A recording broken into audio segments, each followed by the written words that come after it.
Bonjour, alors je suis récemment tombé sur un article de Brendan Sullivan de 2013 où il recense les preuves de ce résultat qu'on connaît tous normalement, on n'a pas pu y échapper si on est arrivé en master, c'est zeta de 2 égale pi 2 sur 6. Et je veux vous présenter mon top 5 des preuves. Alors bon, zeta de 2, vous l'avez ici, c'est la somme des inverses, des carrés, des entiers strictement positifs. Hein, voilà. Bon, et énormément de chemins mènent à ce résultat. Alors, je vais vous présenter ces différentes méthodes. Je trouve qu'elles sont édifiantes de l'imagination que peuvent avoir les mathématiciens et leur jusqu'au boutisme, parce qu'il faut aussi remplir les détails, donc ils ne font pas passer leur théorème au 49.3, vous voyez ce que je veux dire.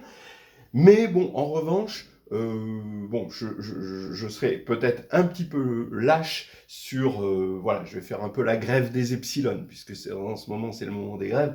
Moi, ma contribution, ça va être de retirer les petits epsilon et puis les petits détails pour se concentrer surtout sur les idées, parce qu'on est là pour faire des belles maths et pas forcément rentrer dans des petits détails scabreux. Allons-y. On a donc zeta de S qui est la somme des inverses des entiers, puissance S, strictement positif ici, et S est strictement supérieur à 1 pour que ça converge selon le fameux critère de Riemann. Hein. Et cet objet provient de l'arithmétique. Si je dois en faire une petite introduction, une petite motivation, quand on part du produit pour tous les nombres premiers de 1 sur 1 moins p puissance moins s, c'est là, alors, par les séries géométriques, c'est le produit des sommes de p puissance moins ks, où k est positif, et ensuite, quand je développe et que j'applique le théorème fondamental de l'arithmétique, eh bien, je vais avoir, bien, vous voyez, chaque n se décompose de façon unique en produit de p puissance k, ce qui fait qu'il va y avoir un seul n puissance moins s ici, pour tout n, existence et unicité, et on a cette somme qui est justement zeta de s. Alors, avec cette égalité, on peut regarder la probabilité pour que deux éléments soient premiers entre eux, deux éléments choisis dans n, non nuls, hein, deux entiers strictement positifs.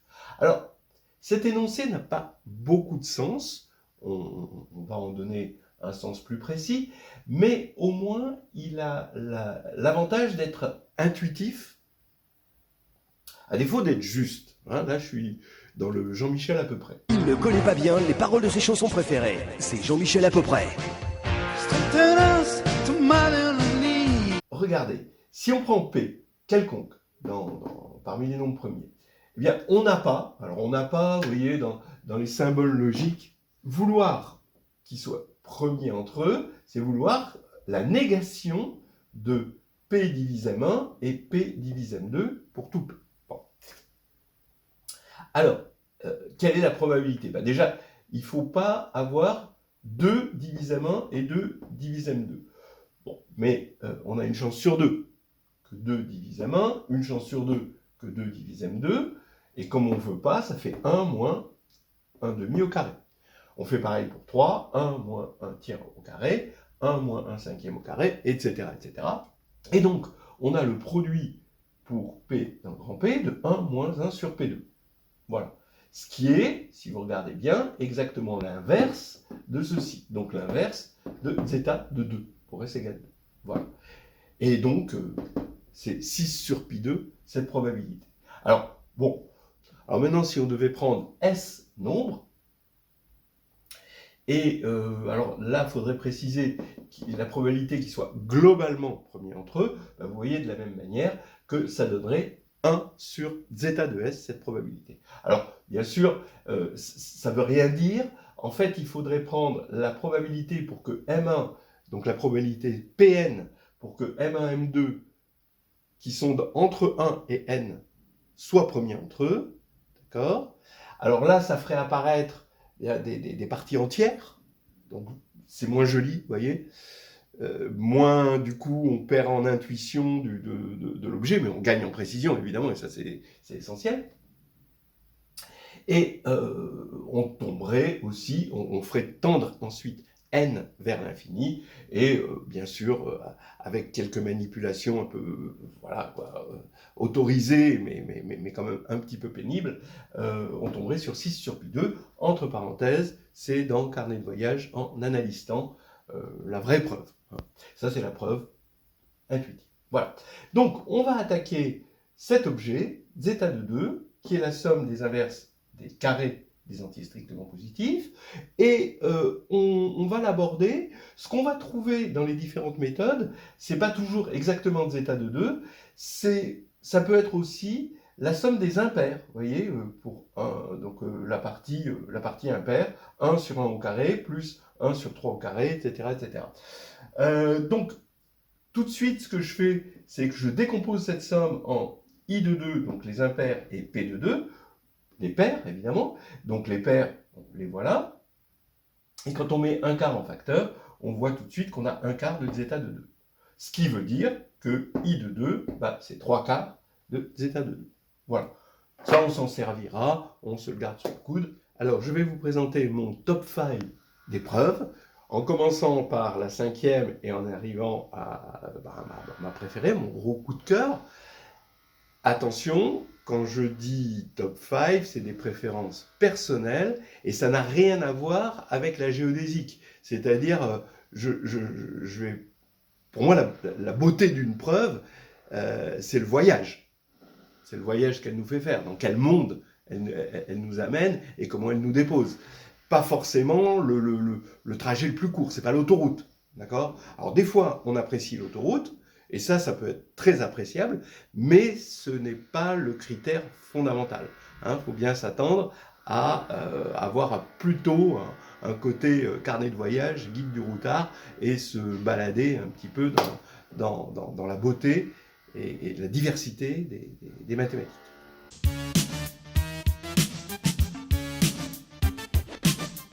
Alors voilà la méthode que je classe en numéro 5. Bon, c'est de l'analyse complexe avec la méthode des résidus. Voilà, donc on a cette formule des résidus qui est quand même assez connue, qu'on voit généralement en licence, et qui dit que si f est une fonction méromorphe, l'intégrale sur un chemin de f de z des z, on divise par 2pi, c'est la somme des résidus de f en chaque pôle, sur tous les pôles, et multiplié par l'indice du chemin autour du pôle P. Le résidu, c'est le coefficient en 1 sur z moins P de f, quand on fait son développement de fonction méromorphe. Alors, on va appliquer cette méthode des résidus à la fonction f de z égale pi z puissance moins 2 fois la cotangente de pi z que j'ai développé en cosinus sur sinus de pi z. Voilà. Alors, il est clair que sinus pi z s'annule pour les éléments de z et uniquement pour cela. C'est facile à résoudre l'équation. On le sait dans R. Dans C, c'est pas plus compliqué en écrivant la formule du sinus. Et donc, on va devoir regarder les résidus dans tous les pôles. Regardons maintenant le chemin que l'on va faire. Eh bien, c'est un carré, d'accord ?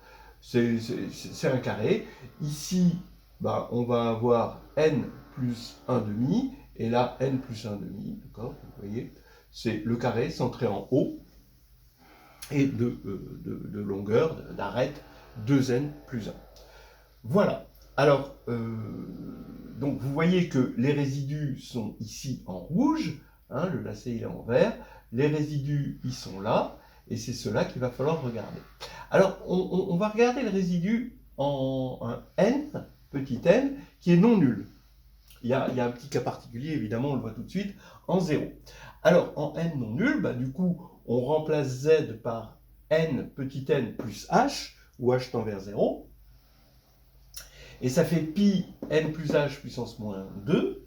Là, on va avoir du pi n plus pi h, donc c'est moins 1 puissance n cosinus pi h. Et pareil, ici, on a moins 1 puissance n sinus pi h.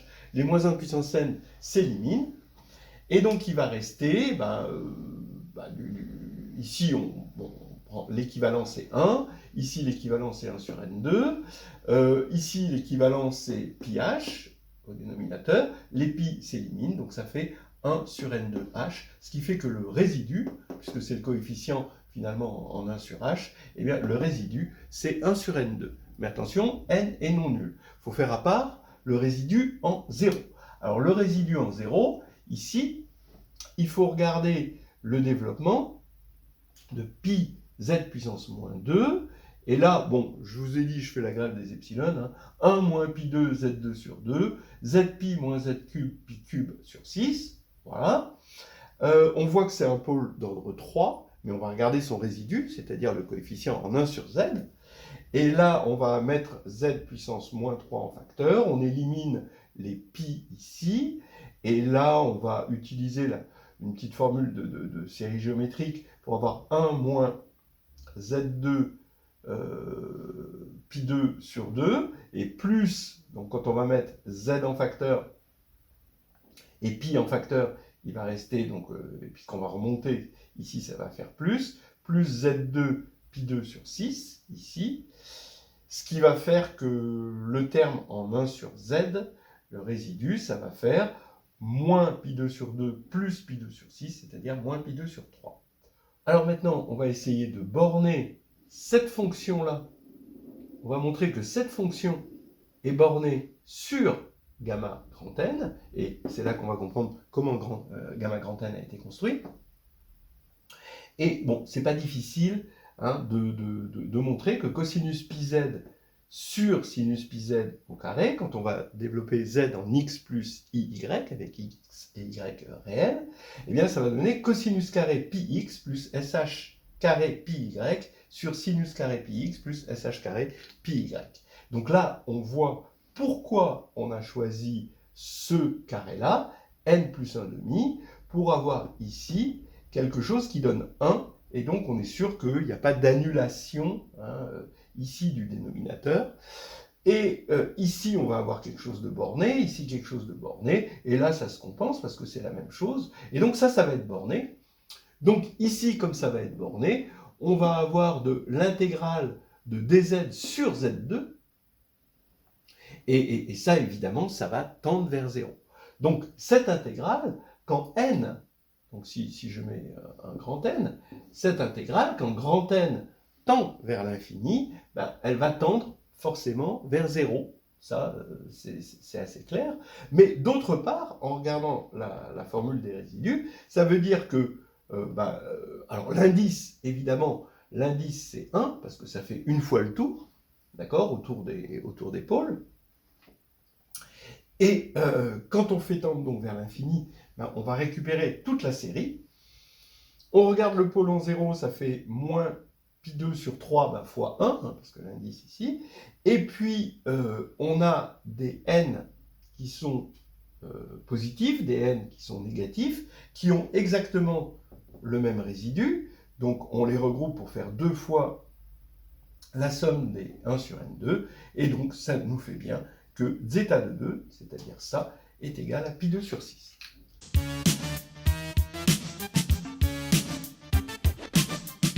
Preuve numéro 4. Les séries de Fourier. On va regarder la fonction f de x égale x2 sur moins pi pi, et on va en faire une fonction de pi périodique. Voilà la tête que ça, une parabole, c'est joli, ça fait des petites guirlandes.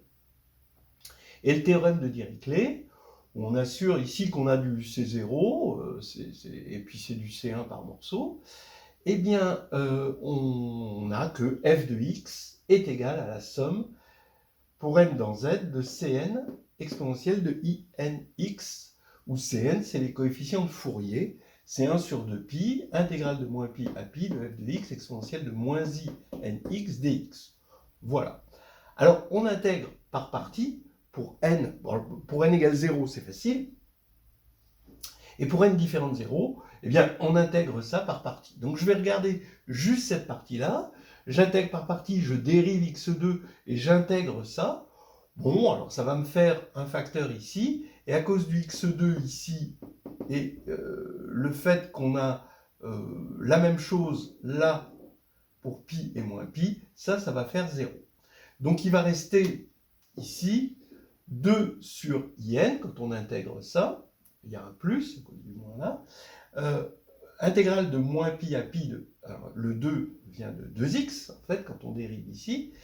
X exponentielle de moins i nx dx. Ensuite, on va regarder ça à part.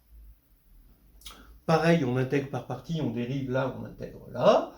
Bon, n est différent de 0, hein, c'est pour ça que je peux l'intégrer ici par partie.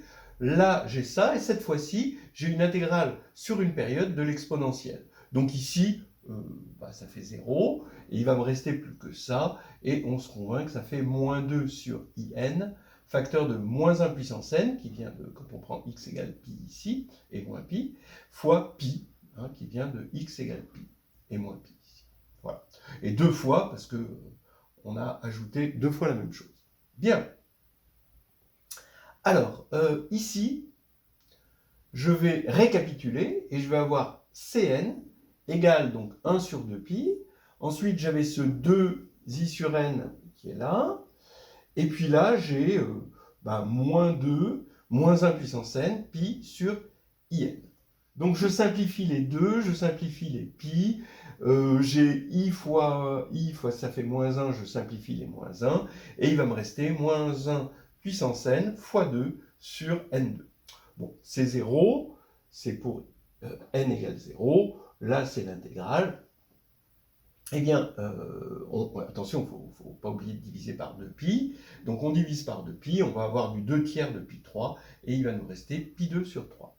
Donc, maintenant, j'applique la formule ici, le théorème de Dirichlet, pour x égale 0. Voilà. Ce qui va faire que je vais avoir 2Cn, parce que je remarque que Cn est égal à C moins n, d'accord, ici. Donc je vais doubler les Cn, d'accord. Donc déjà c'était un double, donc je vais avoir un 4, fois moins 1 puissance n sur n2 pour n différent de 0. Voilà, et supérieur à 1, parce que là j'ai regroupé n et moins n. Et ici, là ici, je vais garder mon C0, ça fait pi 2 sur 3. Voilà. Alors, qu'est-ce que je reconnais là? Eh bien, justement, ce que je reconnais, c'est pas tout à fait zeta de 2, mais ce que j'ai appelé, donc la partie impaire de zeta de 2 va être en négatif, et la partie paire va être en positif. Donc c'est moins i de 2 plus p de 2. Moins i de 2, on avait dit que i de 2, la partie impaire, c'est 3/4 de zeta de 2, et on avait dit que la partie paire, c'est 1/4. Donc, entre les deux, ça va faire moins 1/2 de zeta de 2, et il y a 4, donc ça va faire moins 2, ce qui va faire que zeta de 2 est encore une fois égal à pi 2 sur 6. On s'en lasse pas.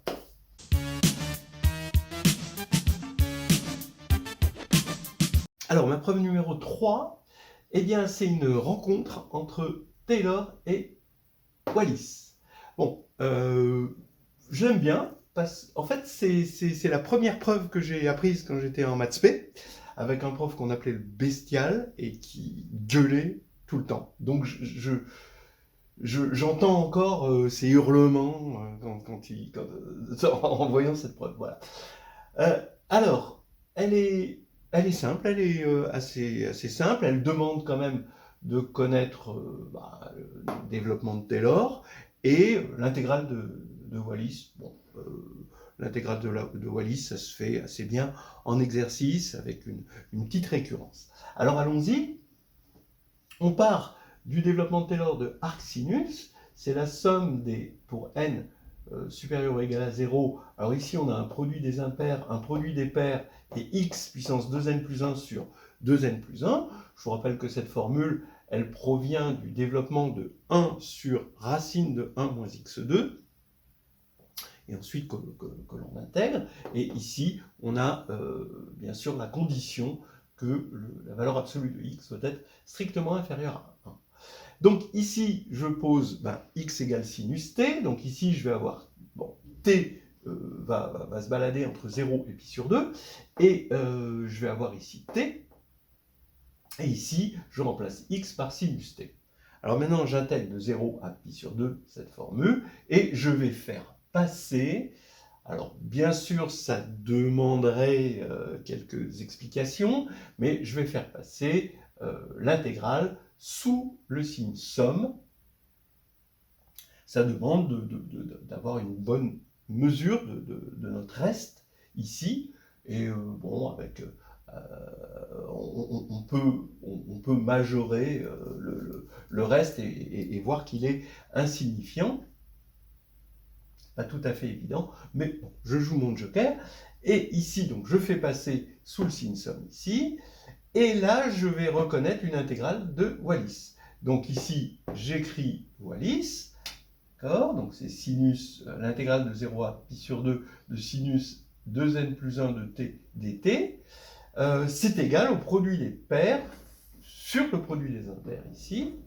Et là, donc, miracle généralisé, les paires vont s'éliminer avec les paires ici, les impairs vont presque s'éliminer avec les impairs ici, il va rester 2n plus 1, mais encore le 2n plus 1 qu'il y avait ici. Donc on va avoir le membre de droite, ça va être la somme pour n supérieur ou égal à 0 de 1 sur 2n plus 1 au carré. Et le membre de gauche, bah, c'est l'intégrale qu'on calcule bêtement, c'est pi 2 sur 8.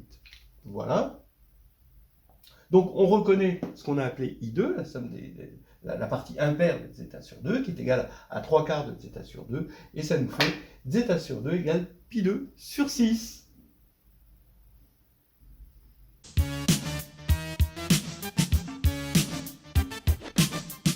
Là, on commence à arriver dans le top 2. La preuve numéro 2, c'est en fait plutôt sentimental. On va dire que, bon, c'est spécial dédicace à mon père, et à son âme, qui était un grand amateur d'intégrales. Il avait gardé, bon, c'était pas un mathématicien, hein, mais il avait gardé de ses études un amour des intégrales et des équations différentielles, et particulièrement dans les deux, des changements de variables. Et pendant un certain temps, bon, il m'a communiqué cet amour-là. Bon, ça n'a pas perduré, mais là, pour la dédicace, je mets ça numéro 2 parce que là, c'est le plus beau changement de variable du monde. Voilà. L'idée est de calculer de deux manières l'intégrale double de dx dy sur 1 moins x2 y2. Alors la première méthode, eh bien, encore une fois, il va y avoir un échange d'intégration et de somme. On regarde l'intégrale de 0 à 1 de x 2n dx, et ça fait 1 sur 2n plus 1. Ce qui fait que, bon, quand on va faire i et qu'on va écrire ici, on va décomposer, comme on est entre 0 et 1, on va décomposer ici en une série géométrique, eh bien, on va pouvoir passer sous le signe somme. Alors pourquoi ? La série géométrique, là on sait très bien mesurer le reste, et on peut voir que le reste va bien fonctionner, être négligeable quand on va comparer ça et ça. Alors ici on a la somme, et puis maintenant je l'ai passé, bon, l'intégrale sous le signe somme, et je vais avoir ici le carré de ça, hein, par séparation de variables, et j'ai bien, je reconnais ici la partie impaire, hein, de zeta de 2. Voilà. Bon, alors ça, on se le garde sous le coude un moment. Méthode 2. Et là, c'est là qu'il y a le changement de variable. On va poser x égale sinus u sur cosinus v, y égale sinus v sur cosinus u. Alors, il faut bien regarder ce changement de variable, s'il est possible. Alors, regardez, on va extraire u et v en fonction de x et y. De toute façon, quand on aura u, on aura v par symétrie. Et x et y, ils sont dans le carré entre 0 et 1. Voilà. Alors, regardez, si je calcule 1 moins y2 sur 1 moins x2, Bon, donc je vais avoir une fraction de fraction, hein, et donc je vais avoir le cosinus carré V ici de x qui va passer au numérateur, et ici le cosinus carré V moins sinus carré U ici qui va être au dénominateur, et là c'est symétrique, hein, je complète par symétrie. Et c'est facile de voir, en utilisant le fait que cosinus carré plus sinus carré, ça fait 1, que ça, c'est égal à ça. Donc ça se simplifie, et ça fait cosinus carré V sur cosinus carré U. Alors maintenant, je regarde x racine, ça c'est positif évidemment, hein, à cause des conditions, x racine de 1 moins y2 sur 1 moins x2, et évidemment, je vais avoir cosinus V, cosinus U, sous réserve que U et V, je puisse les choisir entre 0 et pi sur 2. Et je vais multiplier par sinus U sur cosinus V s'élimine et je vais avoir tangente U. Ce qui va faire que U, c'est arc tangente x racine de tout ça, que je vais appeler alpha ici. Et comme ça, c'est positif, eh bien, je vais avoir U inférieur, compris entre 0 et pi sur 2. De la même manière, par symétrie, j'ai V. Là, ici, je l'appelle bêta. Et ici, je vais multiplier alpha par bêta. Donc ici, j'ai une simplification, ce qui fait que j'ai juste xy qui est inférieur à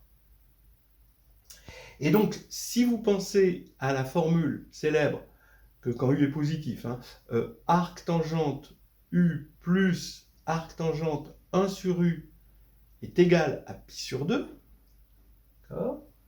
Eh bien, le fait que arc tangente est croissante, positive ici, le fait que xy est inférieur à 1, donc que alpha bêta est inférieur à 1, va faire que U plus V est strictement plus petit que pi sur 2. Voilà. Maintenant, réciproquement, si on prend U plus V strictement plus petit que pi sur 2, on vérifie que x et y, ici, donc cosinus V, ça va être plus grand du coup que sinus U, et donc là, ça va être x va bien être positif et plus petit que 1. Donc tout fonctionne. Hein. Donc je prends U et V compris entre 0 et pi sur 2, et U plus V strictement plus petit que pi sur 2. Alors je mets des stricts parce que j'ai mis des stricts pour les 1 ici, mais bon, on peut prolonger par continuité. Et en fait, mon changement de variable, ça va être une application C1 entre ce carré-là, qui correspond à ça, et ce triangle, d'accord, 0, là, pi sur 2, ici. Alors, maintenant, je calcule le jacobien. Donc ici, je dérive par rapport à U, ça fait cosinus U sur cosinus V. Je dérive par rapport à V, il y a moins, ça fait plus, et je vais avoir sinus U, sinus V sur cosinus carré V. Et là, je complète par symétrie. Et quand je vais calculer le jacobien, eh bien, je tombe sur ça fois ça va faire 1, moins, et je trouve tangente carré U, tangente carré V, c'est-à-dire 1 moins x2, y2. Miracle. Là, c'est vraiment le miracle. D'accord, c'est cette partie qui a fait ce miracle, qui fait que je le mets numéro 2. Ça simplifie. Donc, I de 2, c'est égal à la surface. Donc, tout s'est éliminé. Hein, donc, c'est vraiment la surface du triangle. Et là, la surface du triangle, ici, on a pi sur 2. Le carré, ça ferait pi 2 sur 4, mais comme on prend la moitié, ça fait pi 2 sur 8. Et là, c'est I de 2. Je vous rappelle que c'est 3 quarts de zeta de 2. Et donc, ça fait zeta de 2 égale pi 2 sur 6. Et maintenant,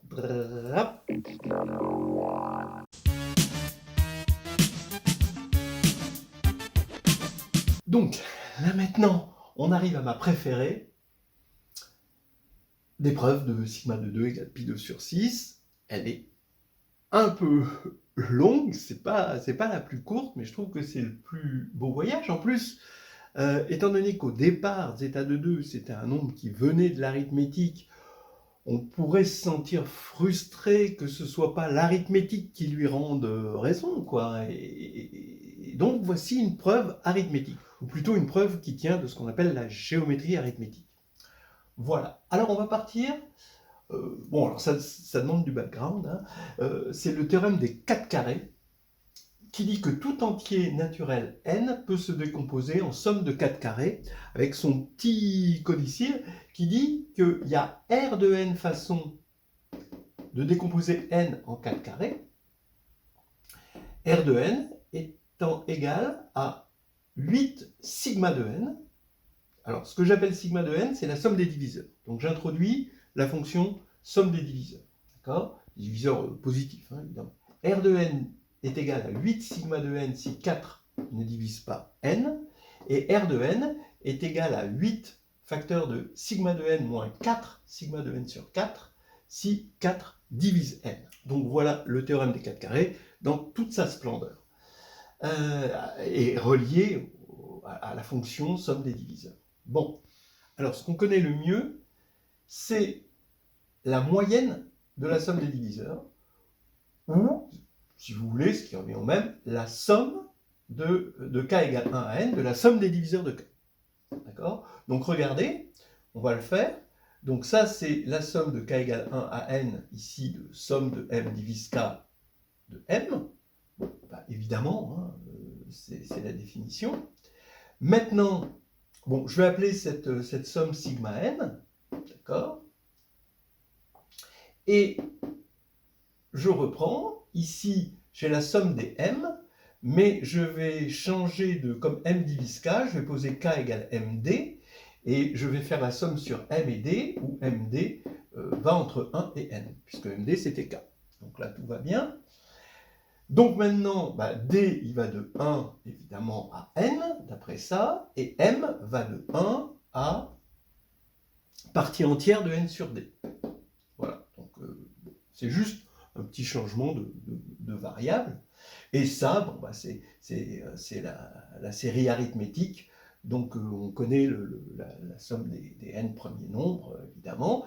Ça nous fait 1/2 de grand N plus 1, où grand N, c'est la partie entière de n sur d, et donc ça nous fait cette somme. Voilà. Mais là, maintenant, quand n va tendre vers l'infini, on voit qu'ici, on peut sortir n2, d'accord? Donc on a n2, et ce qui va rester, bah, donc l'équivalent, ça va être 1 sur d2, et la somme de d égale 1 à l'infini de 1 sur d2, c'est zeta de 2. Donc, on n'a pas de mal à se convaincre que sigma n est équivalent à 1/2, ici, de zeta de 2, n2. Voilà, quand n tend vers l'infini. Maintenant, le théorème des 4 carrés, il dit quoi? Si on doit regarder somme de R de k égale 1 à n, d'accord? Eh bien, c'est le nombre de points entiers de la boule en dimension 4, puisqu'on fait une somme de 4 carrés, de rayon racine de n. Hein, parce qu'une somme de 4 carrés, ça veut dire qu'on veut x1 carré, plus x2 carré, plus x3 carré, plus x4 carré, égale n. Donc, c'est la 4 boules de rayon racine de n, mais avec ici, on veut des entiers, évidemment. Hein. Bon, alors maintenant, j'ai fait un dessin en dimension 2, normal, et voici ma boule, okay, pour bien se la figurer. Voici mes points entiers en rouge, voilà, et les points entiers, j'ai fait des carrés. En fait, il faut imaginer en dimension 4 que j'ai fait des hypercubes, hein, donc ici, d'arête 1, d'accord, entre les points entiers. Voilà. Donc je les ai séparés comme ça. Comme c'est des hypercubes d'arête 1, eh bien, évidemment, ils sont de volume, de 4 volumes 1. Voilà. Donc, le volume de ce que j'ai dessiné en vert est égal exactement au nombre de points entiers. Donc, le nombre ici de points entiers de la boule, donc les points rouges, c'est, je l'appelle IN, et j'affirme que IN est compris entre le volume de la boule, de la 4 boules de rayon racine de n-1 et le volume de la 4 boules de rayon racine de n plus 1. Ça correspond au fait que mon mon objet vert, il va être compris entre deux boules, une de rayon racine de n plus 1 et une autre de rayon racine de n moins 1. Pourquoi? Parce que c'est l'inégalité triangulaire en fait. Et le fait que tout point est en dimension 2, d'accord? Tout point du plan, il est à racine de 2 sur 2 au plus d'un point entier. Ça, c'est Pythagore. Voilà. Bon, alors, en dimension 3, ce serait racine de 3 sur 2. En dimension 4, ce serait racine de 4 sur 2, donc à 1. D'accord? Donc, chaque point est à 1 d'un entier. Donc, IN va être compris entre, entre le volume ici, donc ce IM qui est le volume de ça, il va être compris entre ce volume-là et ce volume-là. Voilà. Donc, on n'a pas de mal à se convaincre que l'équivalent naturel de IN, ça va être le volume de la 4 boules de rayon racine de n. Mais ça, c'est facile parce que ça se fait, hein, d'accord? C'est bien connu, vous pouvez le voir dans le carnet de voyage en un instant, que c'est le volume, c'est pi2 sur 2 fois r puissance 4. Voilà, c'est ça le volume. Donc, comme le rayon, c'est racine de n, ça fait pi2 sur 2, racine de n puissance 4, ça fait pi2 sur 2, n2. Donc, on a ce volume. Et finalement, je sais que le nombre de points entiers de la boule ici, c'est cette chose-là. Mais, c'est équivalent hein, à cette chose-là, pi2 sur 2, n2. Mais c'est aussi la somme de r de k pour k allant de 1 à n. Voilà. Ah oui, normal, puisque c'est... On regarde toutes les solutions entières, ici, pour aller de 1 à n, et ça va nous faire tous les points entiers de la boule. Bon, d'accord, alors ça c'est IN hein, qui vaut ça. Hein. Et donc ça va nous faire 8. Alors, ici, vous voyez bien que vous avez sigma n, mais on va... à cause de ce problème-là, on va lui taxer à chaque fois, d'accord, tous les multiples de 4, il va falloir lui taxer, donc il va y avoir sigma n sur 4, 4 fois ici. Voilà, ça c'est la taxe. Donc là maintenant, comparons les volumes. On va avoir d'une part pi2 sur 2 n2, ici, qui va être équivalent, donc, ça c'est le volume de n, qui va être équivalent à 8 fois, ici, étant donné que sigma n est de degré 2 en n, le n sur 4 va devenir n2 sur 16, ici on va avoir un quart, sigma n, et ici on va avoir donc 8 fois 3 quarts, puisque 1 moins 1 quart, ça fait 3 quarts, sigma n. Donc ça fait 6 ici, sigma n. Sigma n, je dégaine le 1,5 de sigma 2 n2, qu'on avait gardé sous le coude, et donc ça fait 6 sur 2, donc 3 sigma de 2 n2. On simplifie par n2, et voilà, on tombe, sigma de 2 est égal à pi2 sur 6. Ce qui veut dire que on a obtenu ça avec le théorème des 4 carrés, l'estimation du nombre de somme en 4 carrés d'entiers d'un nombre, et le volume de la 4 boule.